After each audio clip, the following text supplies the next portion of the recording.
প্রাণ যখন উষ্ঠাগত হবে, মৃত্যু পথযাত্রীকে কিছুতেই তোমরা আটকাতে পারবা না। ওয়াকিলা মান রাক, আশেপাশ থেকে বলা হবে ঝাড়ফুঁককারী কোথায়, এখানে উদ্দেশ্য ডাক্তার কবিরাজ কোথায়, অ্যাম্বুলেন্স আনো তাড়াতাড়ি, হসপিটালাইজড করতে হবে। অ্যাম্বুলেন্সে করে তাকে আমরা নিয়ে যাই, হসপিটালে ঢুকানোর 5 মিনিট আগে মারা গেছে, 10 মিনিট আগে মারা গেছে। তখন অনেকে আফসুস করে বলি, 5টা মিনিট আগে কেন হাসপাতালে আনলাম না। মানে 5 মিনিট আগে নিলে কি হইতো বলেন?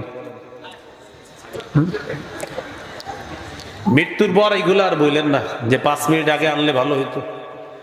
মৃত্যুর পর আর বললেন না ডাক্তার সাহেব আরো 10টা মিনিট আগে আসতে পারলেন না। মৃত্যুর শেষ আর কিছু বললেন না। তখন ইন্না লিল্লাহি ওয়া ইন্না ইলাইহি রাজিউন, নিশ্চয় আমরা আল্লাহর, আমরা সবাই আল্লাহর কাছে ফিরে যাব। এই দোয়া করবেন, আল্লাহুম্মা গফির লানা ওয়া লাহু ওয়ারহামহু ওয়ারহামনা মাআহু। আল্লাহ আমাদেরকে মাফ করেন, এই মৃত্যু ব্যক্তি যে তাকেও মাফ করে দেন। আল্লাহ তাকেও রহম করেন, তার সাথে সাথে আমাদেরকেও রহম করেন। দোয়া করা, চোখে পানি আসবে ঠিক আছে, মুখে উল্টা পাল্টা কথা আসবে না, অন্তর ব্যতীত হবে, এটাও ঠিক আছে। নবীজির সন্তান ইব্রাহিম রাদিয়াল্লাহু তাআলা তার ইন্তেকালের সময় নবীজি তার দিকে তাকিয়ে বললেন, ইন্নাল আইনা তাদমা।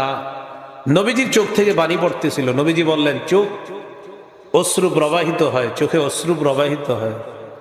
ওয়াল কলবা ইয়াহজান, অন্তর ব্যতীত হয়। ওয়ালা নাকুলু ইল্লা মা ইয়ারদা রাব্বুনা, আমরা এমন কথা মুখে আনবো না যে কথা আমাদের রব পছন্দ করে না। রব অপছন্দ করে এমন কথা আমরা মুখে উচ্চারণ করব না। মৃত্যুবরণ করার পর অনেকে উল্টাপাল্টা কথা বলে। মালাকুল মাউতকে আর কারো ঘর দেখলো না, আমার ঘরটাই দেখলো, আর কারো ঘর ছিল না, নাউজুবিল্লাহ। এইসব কথা না বলা। মৃত্যুর পর অনেকে আমরা পোস্টারের মধ্যে লিখি উপরে, অমুকের অকাল মৃত্যুতে আমরা শোকাহত, তার বিদেহী আত্মার মাগফিরাত কামনা করছি। অমুকের অকাল মৃত্যুতে আমরা শোকাহত। তিনি কবে মরলে সঠিক কাল ছিল বলেন তো? অকাল মৃত্যুতে আমরা শোকাহত, কবে মরলে ঠিক ছিল? এই যে অকাল লেখলেন, অকাল লেখার অর্থ হলো সূরা আরফের 34, সূরা ইউনূসের 49, সূরা মুনাফিকুনের 11, সূরা জুমুয়ার 8 নম্বর, সূরা আনকাবুতের 57, সূরা আহজাবের 16 নম্বর আয়াত, সূরা আলী ইমরান 185 নম্বর আয়াতের উপর প্রশ্ন তোলা। আল্লাহ তো বলে দিয়েছেন মৃত্যুর সময় নির্ধারিত। তাহলে অকাল মৃত্যু মানে যে এই কালে সঠিক হয় না, তো কবে মরলে ঠিক ছিল বলেন? হ্যাঁ, এই জন্য অকাল মুখ দিয়ে বলা যাবে না, অকাল লেখা যাবে না। কোথাও লেখা থাকলে এটা ভদ্রতার সাথে মুছে দিব আমরা। তাহলে কি শিখলাম আমরা? কেউ মৃত্যুবরণ করলে মুখে উল্টা পাল্টা কথা বলা যাবে না, চোখে পানি আসা ঠিক আছে, শোকাহত হওয়া ঠিক আছে, অন্তর ব্যতীত হওয়া এটাও ঠিক আছে, ইন্না লিল্লাহি ওয়া ইন্না ইলাইহি রাজিউন পড়া এটাও ঠিক আছে। ওমর ফারুক রাদিয়াল্লাহু তাআলা উনি যদি দেখতেন কারো মৃত্যুতে কেউ কান্না করে, কান্না করার সময় মুখ দিয়ে উল্টা পাল্টা কথা বলে, যদি দেখতেন মুখের ভিতর বালু ঢুকায় বসায় রাখতেন, কান্না করো মুখে যেন উল্টা পাল্টা কথা না আসে। বালু, বুখারীর বর্ণনা, বালু দিতেন মুখে, বালু। এক বর্ণনায় আসছে ইয়াদরিবু ফিহি বিল আসা, লাঠি দিয়ে মারতে নাই, এমন করো কেন, উল্টা পাল্টা কথা বলো কেন, কান্না করো ঠিক আছে, উল্টা পাল্টা কথা বলবা না। তাহলে মৃত্যু পথযাত্রীকে কিছুতে আমরা আটকাতে পারবো না। কেউ মৃত্যুবরণ করার পর উল্টা পাল্টা কথা আমরা মুখে আনবো না। আমাদেরকে হেফাজত করে। এই গেল মৃত্যুর যন্ত্রণা। মৃত্যুর যন্ত্রণা রাসূলুল্লাহ সাল্লাল্লাহু আলাইহি সাল্লামের কাছে এসেছে, নবীজিও বলেছেন। সহিহ বুখারীর বর্ণনা 4449 নম্বর হাদিস, 4449 কত হয়? 4449। আয়েশা সিদ্দিকা রাদিয়াল্লাহু তাআলা আনহার বর্ণনা, তিনি বলেন, ইন্না মিন নিআমিল্লাহি আলাইয়া, আল্লাহর নিয়ামত আমার ব্যাপারে, আমার উপর আল্লাহর নিয়ামত অনেকগুলা, নিয়ামতের মধ্যে উল্লেখযোগ্য দুটি নিয়ামত হলো এই, আন্না রাসূলুল্লাহি সাল্লাল্লাহু আলাইহি ওয়াসাল্লাম তুওফিয়া ফি বাইতি ওয়া ফি ইয়াউমি ওয়া বাইনা সাহরি ওয়া নাহরি। আমার উপর আল্লাহর অনুগ্রহ, নবী আমার ঘরে, আমার দিনে, আমার থুতনিটার নিচে আল্লাহ রাসূল সাল্লাল্লাহু আলাইহি সাল্লামের মাথা মুবারক ছিল, আমার ঘরে, আমার দিনে, আমার শরীরের সাথে হেলান দেওয়া ছিলেন আল্লাহ রসুল সাল্লাল্লাহু আলাইহি সাল্লাম, ওই অবস্থায় রসুল ইন্তেকাল করছে। এটা একটা নেয়ামত। আরেকটা নেয়ামত, ওয়া আন্না রাসূলুল্লাহি সাল্লাল্লাহু আলাইহি ওয়াসাল্লাম ওয়া আন্না আল্লাহ জামা বাইনা রিকি ওয়া রিকিহি ইনদা মাউতিহি। রাসূলুল্লাহ সাল্লাল্লাহু আলাইহি সাল্লামের ইন্তেকালের সময় আমার থুতু আর নবীর থুতু মুবারক আল্লাহ একত্রিত করে দিয়েছেন। এটা কিভাবে করলেন? দাখালা আলাইহি আব্দুর রহমান ইবনে আবি বকর সিদ্দিক রাদিয়াল্লাহু তাআলা আনহুমা। আমার ভাই আবু বকর সিদ্দিক রাদিয়াল্লাহু তাআলা আনহুর সন্তান আব্দুর রহমান। তো আব্দুর রহমান যদি আবু বকর সিদ্দিক রাদিয়াল্লাহু তাআলা আনহুর সন্তান হয়, আম্মা জানের কি হবে? ভাই, আমার ভাই আব্দুর রহমান ঘরে ঢুকলেন। ওয়া আনা মুসনিদাতুন রাসূলুল্লাহি সাল্লাল্লাহু আলাইহি ওয়াসাল্লাম, আমি নবীজিকে আমার সাথে হেলান দিয়ে অবস্থায় রেখেছিলাম। তো আমার ভাই ঘরে ঢুকলেন, ওয়া বিয়াদিহি আস-সিওয়াক, আমার ভাইয়ের হাতে একটা মেসওয়াক ছিল। রাসূলুল্লাহ সাল্লাল্লাহু আলাইহি সাল্লাম মেসওয়াকের দিকে তাকিয়ে রইলেন এইভাবে। আমি রাসূলুল্লাহ সাল্লাল্লাহু আলাইহি সাল্লামকে জিজ্ঞাসা করলাম, খুযুহু লাকা ইয়া রাসূলুল্লাহ, হুজুর মেসওয়াকটা কি আপনাকে এনে দিব? মানে নবী মেসওয়াকের দিকে তাকায় আছে। আমি বললাম, আমি কি মেসওয়াকটা আপনাকে দিব? কথা বলতে কষ্ট হচ্ছিল। তখন নবীজি ফাশারা বিরাসিহি নাআম, মাথা নাড়িয়ে বললেন, হ্যাঁ মেসওয়াকটা দাও। ফাখাসতুহু, মেসওয়াকটা আমি নিলাম। নেওয়ার পর ফাতানাওয়ালতুহু, মেসওয়াকটা আল্লাহ রাসূলকে আমি দিলাম। ফাশতাদ্দা আলাইহি, রাসূলুল্লাহ সাল্লাল্লাহু আলাইহি ওয়াসাল্লাম যখন মেসওয়াক করবেন, মেসওয়াকের একটা অংশ নরম থাকা লাগে। নরম না থাকার কারণে শক্ত জায়গাটা দিয়ে মেসওয়াক করতে আল্লাহ রাসূলের কষ্ট হচ্ছে। নবীজিকে আমি জিজ্ঞাসা করলাম, উলাইয়িনুহু লাকা ইয়া রাসূলুল্লাহ, হুজুর আমি কি মেসওয়াকটা নরম করে দিব? মাথা নাড়িয়ে বললেন, হ্যাঁ মেসওয়াকটা নরম করে দাও। ফালাইয়ানতুহু, আমি মেসওয়াক নরম করলাম। এবার দেখেন, আমি যখন মেসওয়াক নরম করলাম, আমার দাঁতে নবীর মেসওয়াকটা আমি লাগাইলাম। ওই মেসওয়াকে আমার দাঁত লাগানোর কারণে, নরম করার কারণে আমার থুতু মেসওয়াকে লাগছে। এবার নবীজিরই দিলাম, নবীজি সাল্লাল্লাহু আলাইহি সাল্লাম মেসওয়াক করলেন। এবার নবীর থুতু মুবারক মেসওয়াকে লাগছে। মেসওয়াক নামক সুন্নতের বরকতে আমার আর নবীজির থুতু মুবারক মৃত্যুর সময় আল্লাহ তাআলা একত্রিত করে দিয়েছেন। তো এইভাবে আমার থুতু আর নবী, ভাই আওয়াজ বাড়ান না তো, মাইকম্যান ভাই আওয়াজ বাড়ে কেন তো বারবার? বাইরের আওয়াজ বাড়ান না তো। রাসূলুল্লাহ সাল্লাল্লাহু আলাইহি সাল্লামের স্ত্রী আয়েশা সিদ্দিকা রাদিয়াল্লাহু তাআলা, আওয়াজ কমান আওয়াজ বলছি কমাইতে। মানে এটা ওনারও দোষ নাই, সব আলোচকরা আওয়াজ বাড়াইতে বলে, কিন্তু পুরো উল্টা। আমি আওয়াজ যত কমাবেন এত দোয়া, আর আওয়াজ না কমালে কিন্তু মাইক খালি পিছনে নিব। হ্যাঁ এইভাবে, হ্যাঁ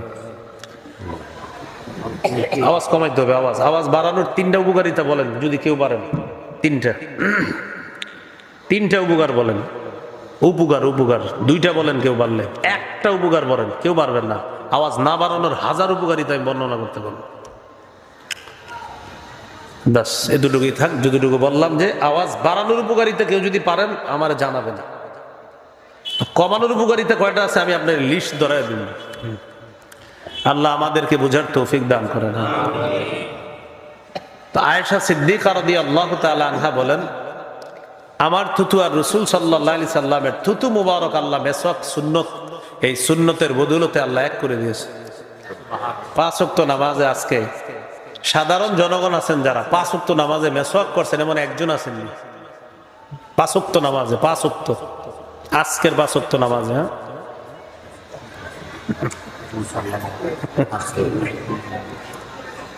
মাশাআল্লাহ 2-3 জন হাত উঠিস। রাসূলুল্লাহ সাল্লাল্লাহু আলাইহি সাল্লাম বলেন,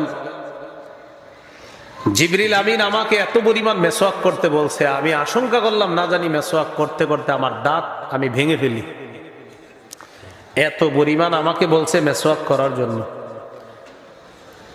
নবীজি বলেন, আমি যদি আমার উম্মতের জন্য কষ্টকর মনে না করতাম, তাহলে প্রত্যেক সালাতের আগে মেসওয়াক করা তাদের জন্য অবধারিত করে দিতাম। এখান থেকে বোঝা যায় যে মেসওয়াক আমরা করাটা নবীজি সাল্লাল্লাহু আলাইহি সাল্লাম কতটা চাইতেন যে আমরা যেন মেসওয়াক করি। রাসূলুল্লাহ সাল্লাল্লাহু আলাইহি সাল্লাম ঘর থেকে যখন বের হইতেন মেসওয়াক করতেন, ঘরে প্রবেশ করার পর সর্বপ্রথম নবীজি মেসওয়াক করতেন। রাসূলুল্লাহ সাল্লাল্লাহু আলাইহি সাল্লামের সাহাবী আব্দুল্লাহ ইবনে ওমর রাদিয়াল্লাহু তাআলা আনহুমা বালিশের পাশে মেসওয়াক রাখতেন, ঘুম ভাঙলেই মেসওয়াক করতেন, আবার ঘুমায় গেছে, আবার ঘুম ভাঙছে, আবার মেসওয়াক করছেন।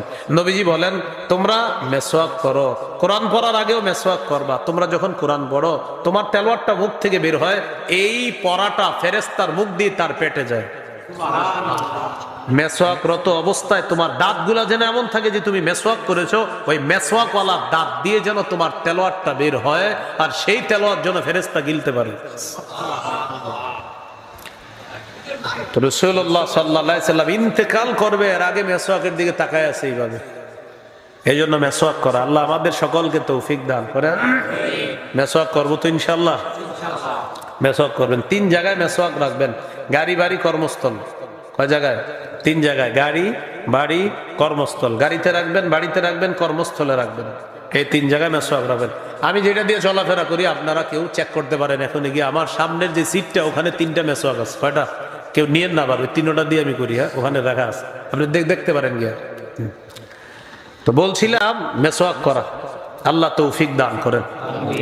রাসূলুল্লাহ সাল্লাল্লাহু আলাইহি সাল্লামের পাশে পানি রাখা, পানির মধ্যে হাত দিলেন, হাত দেওয়ার পরে এইভাবে মুছতেছে চেহারা, ইয়ামসাহু বিহিমা ওয়াজহা, চেহারা মুবারক মুছতেছে, মুছতে মুছতে বলতেছে, লা ইলাহা ইল্লাল্লাহ, ইন্না লিল মাউতি সাকারাত।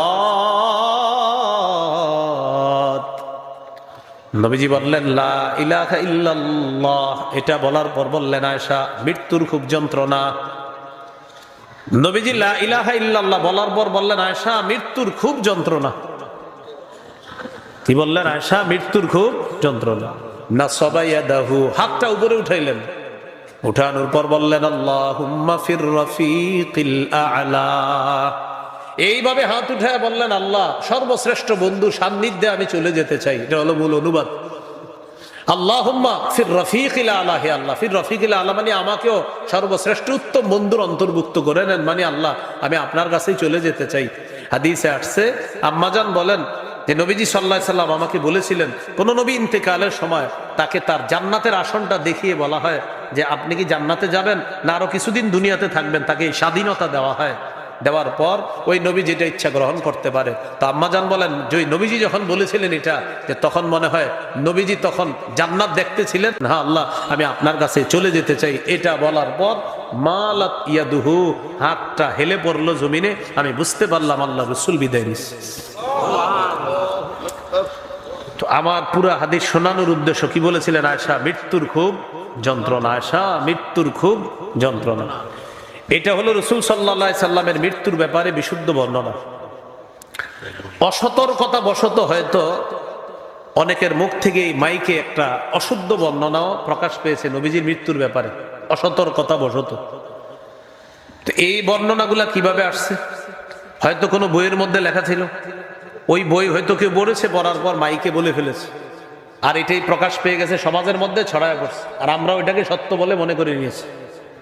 সে ঘটনাটি হলো এই, যেমন অনেক সুন্দর করে বলা হয় যে ইন্তেকালের সময় মালাকুল মাউত আসছে, আসার পর মালাকুল মাউত আল্লাহর কাছ থেকে অনুমতি নিছে, আল্লাহ আমি কি যাবো আপনার হাবিবের কাছে? তো তিনি একজন গ্রাম্য ব্যক্তির রূপ ধারণ করে আসছে। কার রূপ?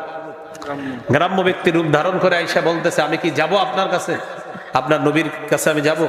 মালাকুল মাউত সাবধান, নবী অনুমতি না দিলে তুমি ঢুকবা না, আল্লাহ নাকি এগুলা বলছে। হ্যাঁ, তো পরে নাকি মালাকুল মাউত অনুমতি চাইছে, এই সেই লম্বা হিস্টোরি, আমি পুরাটা বলতে পারতেছি না, আর পুরাটা বলাই দরকার কি, ফাও ফাও। তো এরকম একটা হিস্টোরি শোনানো হয় যে মালাকুল মাউত এক গ্রাম্য ব্যক্তির রূপ ধারণ করে আসছে, এবং আপনারা হয়তো ইতিমধ্যে অনেক পানি ফেলাইছেন চোখের, যে আসলে এরকম। টোটাল বর্ণনাটা জাল বর্ণনা। হ্যাঁ, এই বর্ণনাটি জাল করেছেন পৃথিবীতে যিনি সর্বপ্রথম, তার নাম আব্দুল মুনিম ইবনে ইদ্রিস। কি নাম? আব্দুল মুনিম ইবনে ইদ্রিস নামে এক ব্যক্তি এই জাল বর্ণনাটি পৃথিবীতে সাপ্লাই দিয়েছে। আর এই জাল বর্ণনাটি আসতে আসতে হয়তো আমাদের বাংলাদেশের কোনো চটি বইয়ের মধ্যে ঢুকে গেছে, আর ওই বই পড়ার পর হয়তো কেউ মাইকেও বলে ফেলেছে, তার আমরাও মনে করে নিয়েছি এটাই মনে হয় সঠিক। হ্যাঁ, তাহলে মালাকুল মাউত গ্রাম্য ব্যক্তির রূপ ধারণ করে আসছে, আসার পর আল্লাহরে বলছে, আল্লাহ আমি কি যাবো? সাবধান মালাকুল মাউত, অনুমতি ছাড়া কিন্তু আমার হাবিবের কাছে যাবা না। হ্যাঁ, এই সেই বলা হয়। তো এই টোটাল বর্ণনাটা কি? জাল বর্ণনা, অশুদ্ধ বর্ণনা। আব্দুল মুনিম ইবনে ইদ্রিস নামে এক ব্যক্তি সর্বপ্রথম এই জাল বর্ণনা পৃথিবীতে সাপ্লাই দিয়েছে। তাহলে এই অশুদ্ধ জাল বর্ণনা এটা আর শুনবেন না ভবিষ্যতে, এবং অন্য কেউ যদি বলে ভদ্রতার সাথে বলে দিবেন যে বিষয়টা সঠিক না। আল্লাহ হেফাজত করেন। মুসা আলাইহিস সালাতু ওয়াস সালামের একটা ঘটনা আলোচনা করতে গিয়ে তখন বলা হয় আর কি এরকম যে মালাকুল মাউত মুসা নবীর কাছে আসছে, আসার পর মুসা নবী কি করছে? একটা থাপ্পড় দিছে। এটা বিশুদ্ধ বর্ণনা। বলেন এই বর্ণনাটা কি? হ্যাঁ, এটা বুখারীতে আছে যে মুসা নবী মালাকুল মাউতকে থাপ্পড় দিছে, এটা বুখারীতে আছে বর্ণনাটা। এই মুসা নবীর বর্ণনাটা শোনাইতে গিয়ে তখন আমাদের নবীর ব্যাপারে ওই জাল বর্ণনাটা শোনায় দেয় যে ভাই মুসা নবী তো মালাকুল মাউতকে থাপ্পড় দিয়ে দিছে, কেন? অনুমতি না জানি কি ইত্যাদি বলে, এটার কারণে। কিন্তু মুসা নবী যে থাপ্পড় দিছে এটা বিশুদ্ধ বর্ণনা। এটা বলতে গিয়ে বুঝাই কি যে মালাকুল মাউত আমাদের নবীর কাছে যখন আসছে অনুমতি ছাড়া আসতে পারে নাই, এই সেই লম্বা একটা হিস্টোরি শোনায়, গ্রাম্য ব্যক্তির রূপ ধারণ করে আসছে। তাহলে এই বর্ণনাটি জাল বর্ণনা। আর মুসা নবী যে থাপ্পড় দিছে মালাকুল মাউতকে, এটা বিশুদ্ধ বর্ণনা। আরেকটি বর্ণনা আপনারা শোনেন মৃত্যুকে কেন্দ্র করে। ফাতেমা রাদিয়াল্লাহু তাআলা আনহা ইন্তেকাল করলেন। ইন্তেকাল করার পর ফাতেমা রাদিয়াল্লাহু তাআলা আনহার লাশ কোথায় রাখলো? কবরে। লাশ রাখার পর একটু খুব মন দিয়ে শোনেন, আবু যর গিফারি রাদিয়াল্লাহু তাআলা কবরকে লক্ষ্য করে বলছে, কবর তুমি কি জানো কাকে রেখে গেলাম? কবর কোনো কি দেয় না, জবাব দেয় না। তো কবর কোনো জবাব দেয় না। তারপর কি করছে? কবরে বলছে, কবর আলীর স্ত্রীকে তোমার মাঝে রেখে গেলাম। নাউজুবিল্লাহ বলেন। আচ্ছা, এরপরে যখন কবর জবাব দেয় না তখন বলছে, কবর জানো কাকে রেখে গেলাম? হাসান হুসাইন রাদিয়াল্লাহু আনহুমা, তাদের মাকে রেখে গেলাম। কবর জবাব দেয় না। ভিত্তিহীন বর্ণনা এগুলো। হ্যাঁ, তো না দেওয়ার পরে কবরে বলতেছে, কবর জানো কি শুনছেন এটা? হ্যাঁ, দেখছেন। হ্যাঁ, পরে বলছে, কবর জানো কাকে রেখে গেলাম? মুহাম্মদুর রাসূলুল্লাহ সাল্লাল্লাহু আলাইহি সাল্লামের কন্যাকে রেখে গেলাম। তখন নাকি কবর জবাব দিস। তখন কবর বলছে যে আমি কবর মানে ইত্যাদি ইত্যাদি আরো যাই হোক, আমি এটা কি গুমো আর বলেন। তো এটা হলো ভিত্তিহীন বর্ণনা। কি বর্ণনা? একজন সাহাবী কি দরকার আছে কবর এটা বলা, আর কবরের কি দরকার আছে সাহাবীরে পাল্টা এটা বলা? বলেন তো। হ্যাঁ, তো একজন সাহাবীর নাম জড়িয়ে এই ভিত্তিহীন বর্ণনাগুলো ভাই অনেক শুনছেন, কিন্তু এটা কিন্তু ঠিক না, সঠিক না বিষয়টা। হ্যাঁ, আমরা তাহলে এগুলো বলবো না, শুনবো না। বিশুদ্ধ বর্ণনা কি? ফাতেমা রাদিয়াল্লাহু তাআলা আনহা ইন্তেকাল করছেন, হযরত আলী তার স্বামী জানাজা পড়াইছেন, তিনি তাকে দাফন করছেন। বাস বিশুদ্ধ বর্ণনা। লম্বা হাদিস আছে বুখারীতে। এগুলা বাদ দিয়ে আমরা বুঝি ওইগুলো বললে পাবলিক কি মনে করে জানো? এদের ভালো লাগে, আহারে আহারে এরকম ভালো লাগে। তো এরকম আপনারা কিন্তু শুনেন না। এইগুলো আপনার ভিত্তিহীন বর্ণনা। তাহলে বলেন তো, আমাদের নবীজি ইন্তেকালের আগে মেসওয়াক করেছেন, এগুলা হলো কি বিশুদ্ধ বর্ণনা? আমাদের নবীর কাছে মালাকুল মাউত গ্রাম্য ব্যক্তির রূপ ধারণ করে আসছে, আইসা এই অনেক ঘটনা শোনা, এটা হলো জাল বর্ণনা। মুসা নবী মালাকুল মাউতকে থাপ্পড় দিছে, বিশুদ্ধ বর্ণনা। আবার এই বর্ণনাগুলো করতে গিয়ে তখন বলা হয় ফাতেমা রাদিয়াল্লাহু তাআলা আনহাকে কবরে রাখার পর আবু যর গিফারি এই প্রশ্ন ওই প্রশ্ন করছে। এটা কি বর্ণনা? ভিত্তিহীন বর্ণনা। আল্লাহ আমাদেরকে হেফাজত করেন। তাহলে কথাগুলো মনে থাকবে তো ইনশাআল্লাহ। বিশুদ্ধ বর্ণনার মধ্যে আছে সহিহ বুখারীর 2753 নম্বর হাদিস, 2753। এই হাদিসের মধ্যে আছে ক্বালা রাসূলুল্লাহ সাল্লাল্লাহু আলাইহি ওয়াসাল্লাম, রাসূলুল্লাহ সাল্লাল্লাহু আলাইহি ওয়াসাল্লাম বলেছেন, ইয়া মা'শারা কুরাইশ, হে কুরাইশ সম্প্রদায়, তোমরা নিজেদেরকে আগুন থেকে বাঁচাও। ফাইন্নী লা উগনি আনকুম মিনাল্লাহি শাইআ, আল্লাহর আযাবের মোকাবেলায় আমি তোমাদের কোনো উপকার করতে পারবো না। ইয়া বনি আব্দি মানাফ, হে বনু আব্দি মানাফ, তোমরা নিজেদেরকে আগুন থেকে বাঁচাও। ফাইন্নী লা উগনি আনকুম মিনাল্লাহি শাইআ, আল্লাহর আযাবের মোকাবেলায় আমি তোমাদের কোনো উপকার করতে পারবো না। পরে কি বলে দেখেন, ইয়া আব্বাস ইবনে আব্দুল মুত্তালিব, ও নবীর চাচা আব্বাস ইবনে আব্দুল মুত্তালিব, নিজেকে আগুন থেকে বাঁচান। লা উগনি আনকা মিনাল্লাহি শাইআ, আমি আপনাকে আল্লাহর আযাবের মোকাবেলায় কোনো উপকার করতে পারবো না। ইয়া সফিয়াতা আম্মাতা রাসূলিল্লাহি সাল্লাল্লাহু আলাইহি ওয়াসাল্লাম, ও নবীর ফুফু সফিয়া, নিজেকে আগুন থেকে বাঁচান। লা উগনি আনকি মিনাল্লাহি শাইআ, আল্লাহর আযাবের মোকাবেলায় আমি আপনার কোনো উপকার করতে পারবো না। শেষে কি বলে দেখেন, ইয়া ফাতিমা বিনতা মুহাম্মাদিন সাল্লাল্লাহু আলাইহি ওয়াসাল্লাম, ও মুহাম্মদ সাল্লাল্লাহু আলাইহি সাল্লামের কন্যা ফাতেমা, নিজেকে আগুন থেকে বাঁচাও, আমি তোমাকে আল্লাহর আযাব আমি তোমাকে আল্লাহর আযাবের মোকাবেলায় কোনো উপকার করতে পারবো না। তুমি নিজেকে কি করো? আগুন থেকে বাঁচাও। আল্লাহর আযাবের মোকাবেলায় আমি তোমার কোনো উপকার করতে পারবো না। তাহলে দেখেন, এই কথাগুলো রাসূল সাল্লাল্লাহু আলাইহি সাল্লাম বলে দিয়েছেন, বিশুদ্ধ হাদিসের মধ্যে আছে। তাহলে বিশুদ্ধ কথাগুলো আমরা সব সময়, বিশুদ্ধ বর্ণনাগুলো আমরা শুনবো, অশুদ্ধ জাল ভিত্তিহীন বর্ণনা থেকে আমরা বেঁচে থাকবো। আল্লাহ তৌফিক দান করে। এইগুলো মৃত্যু আর মৃত্যুর যন্ত্রণা। তাহলে মৃত্যু আসবে, মৃত্যুর যন্ত্রণা আসবে। মৃত্যুর যন্ত্রণা নবী সাল্লাল্লাহু আলাইহি সাল্লাম বলেছেন, আয়েশা, মৃত্যুর খুব যন্ত্রণা। 3 নাম্বার আলোচনা, কবর। মুসনাদে আহমদের হাদিস 18,557 নম্বর হাদিস, লম্বা হাদিস। বারা ইবনে আজিব রাদিয়াল্লাহু তাআলা আনহুর বর্ণনা, তিনি বলেন, খরাজনা মা রাসূলিল্লাহি সাল্লাল্লাহু আলাইহি ওয়াসাল্লাম ফি জানাজাতি রাজুলিন মিনাল আনসার। রাসূলুল্লাহ সাল্লাল্লাহু আলাইহি সাল্লামের সাথে এক আনসারী সাহাবীর জানাজা পড়ার জন্য বের হলাম। হাত্তা ইনতাহাইনা ইলাল কবরি ওয়া লাম্মা ইউলহাদ। আমরা কবরের কাছে বসলাম, ওই কবর এখনো লাশ রাখা হয়নি। ওই কবরের কাছে বসলাম যে কবরে এখনো লাশ রাখা হয়নি।